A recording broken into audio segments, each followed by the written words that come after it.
This is the 9th update on my 2/5 scale Sherman M4A3E8. What I've decided after doing a bunch of test drives is that I'm going to get rid of the old transmission, which used to have dog rings, and go with brake differential. So it's got independent brakes on it, and it'll be way easier to drive because this is really complicated. And here's a description on how the old transmission worked. So there's this primary shaft here, goes in there underneath. I can't get it in though right now. It's pretty tricky to get in. And what happens is, in this setup, is the engine drives a lawnmower transmission in the rear, and then I've got this chain connected to a sprocket at the output shaft on the lawnmower transmission, and then the chain comes along and goes around this sprocket on the end of the primary shaft and then returns. So what happens in this setup is that it's got a dog plate here and then dog rings, and what happens is you slide this sprocket over, the dog plate, and it engages in the dog rings, and then that either drives either one of these sprockets because it's got a keyway in it, so it slides side to side. And then there's a shift fork that goes around here, so the shift fork moves it side to side.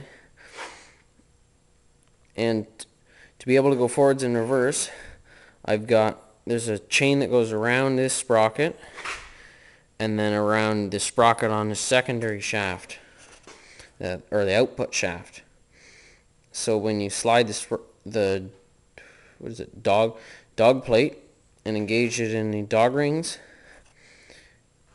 it drives the output shaft in reverse because the lawnmower transmission spins the chain in reverse. So then to go forwards, you slide this dog plate over and engage it in the outside dog ring using the four pins that are around there. And how I've got it set up to reverse the direction, is that there's a chain that comes around this sprocket and then around this idler sprocket, and underneath that chain is this sprocket here.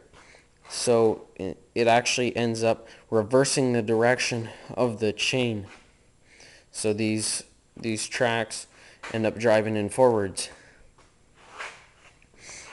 And when you have this dog plate in the middle position, it doesn't drive anything because there's bearings pressed into these outside sprockets, so they spin freely.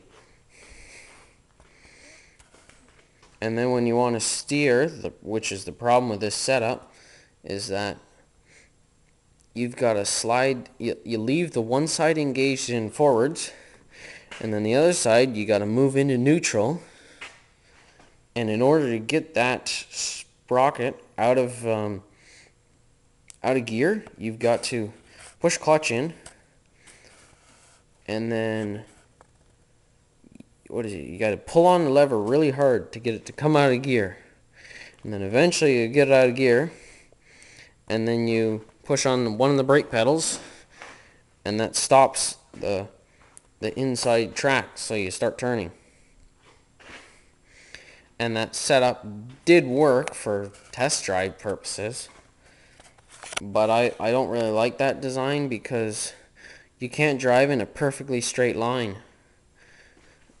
You got to drive in a zigzag line because the sprocket only engages every 90 degrees using the pins. So you got a zigzag long pathway. And also you got to pretty well come to a stop when you engage the sprockets, or it's pretty hard to get them to engage. So what I've decided is I'm going to get rid of this primary shaft there, and then I'm gonna go and at first I was thinking I'll put a differential out of a lawn tractor with out of a lawn tractor that's got the differential separate from the transmission. So I'd put the differential in here, and then I was gonna put a sprocket on the end with a bearing here over the shaft, and then at this end I'd have a bearing and the shaft would go through there from the differential. So the transmission at the rear would drive this shaft for the differential, and then the differential housing would be connected to this sprocket, and then the other end of the shaft over here would be connected to this sprocket. So when you hit the brake, it stops at this side and then speeds up the other side. So that's how you turn. But the problem with it, the thing I didn't really like about that is that the differential housing is meant to spin while the outer shafts stay still, and they only differ in speeds at for a slightly different amount of time. But with this setup, the way I was planning on setting it up is that the housing would always spin along with one shaft, which would cause the spider gears in the differential to wear out excessively. So, and also that would take up extra space putting a differential in here. And then I remembered that, well, the differential at the rear, the transmission at the rear has got a built-in differential. So what I'm going to end up doing, which is a way more compact way of doing it than putting a differential up front, is, sorry it's so dark, but you see how I got a rod, a long bolt that pulls on that side of the transmission to tighten and loosen the chain, and then this side here it's locked so the shaft can't spin, and that would end up eventually wearing out the spider gears in this differential. So I decided that I'll pull out this mount here, which allows the transmission to pivot and swing like that by moving the bolt.